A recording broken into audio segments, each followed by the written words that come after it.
US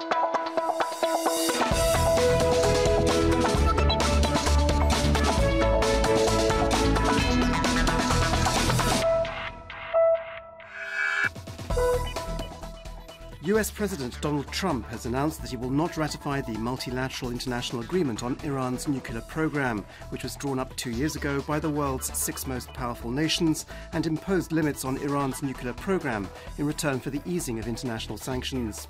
Now the American Congress has 60 days in which to decide whether they will again introduce sanctions against Iran or reject the president's stance and allow the accord to remain in place. Trump's speech has provoked strong reactions from around the world. EU Foreign Policy Chief Federica Mogherini has said that Washington can't unilaterally cancel the agreement, saying that the international community can't afford to dismantle a nuclear agreement that is working. Iranian President Hassan Rouhani has accused Trump of not understanding that this agreement is not a bilateral one.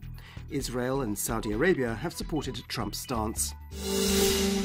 On Sunday, parliamentary elections will be held in Austria. According to the polls, the Conservative Austrian People's Party, led by the current Foreign Minister, Sebastian Kurz, is in the lead. The battle for second place is between the right-wing Freedom Party and the Social Democratic Party, led by Austrian Chancellor Christian Kern. The Šibenik Municipal Court yesterday overturned the first instance ruling against Croatian entrepreneur Tomislav Horvatinčić for causing a fatal collision at sea when his cruiser collided at speed with an Italian-owned yacht just off the Croatian coast near Primošten. The panel of judges accepted the defence's argument that Horvatinčić momentarily lost consciousness for health reasons just before the collision, which resulted in the death of an Italian couple. The prosecution have the right to appeal. The Croatian Bishops' Conference has issued a statement saying that during their plenary session this week, bishops discussed the results of the public debate on the Istanbul Convention on combating and preventing domestic violence and violence against women. According to the statement, support was expressed for laws that protect women and the family, but not for the convention, which the bishops consider serves the interest of what is being called gender ideology. Croatian Radio and Television's annual fundraising effort entitled With Us You Are Not Alone this year will support an initiative launched by the Caritas Association, which aims to build a home for poor students and young people without parental care. This evening, Prime Minister Andrej Plenković and a number of his ministers, as well as other celebrities, will participate in a phone-in session on Croatian Television's first programme to raise money for its construction. Wreaths were laid and candles lit at the memorial in the eastern Croatian village of Sotin this morning to mark the 26th anniversary of the killing of 86 Croatians by Serbian paramilitaries during the Homeland War. Another 18 Croatian villagers are still listed as missing. The perpetrators of these war crimes have still not been brought to justice. Sport, and in tennis, Croatia's top player Marin Cilic lost to the Spaniard and world number 1 Rafael Nadal today in the semi-finals of the ATP Masters Series tournament in Shanghai. The score was 5-7, 6-7. On Monday's new ATP listings, Cilic will be ranked 4th best player in the world, the best position in his career so far.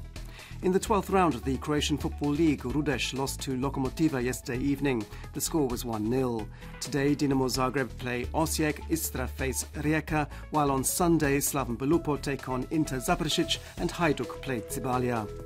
In the second round of UEFA's Indoor Football or Futsal Cup, Croatian champions Nacional beat Kosovo's Liburn 8-4 yesterday, ensuring their place in the playoffs between Europe's top 16 futsal clubs.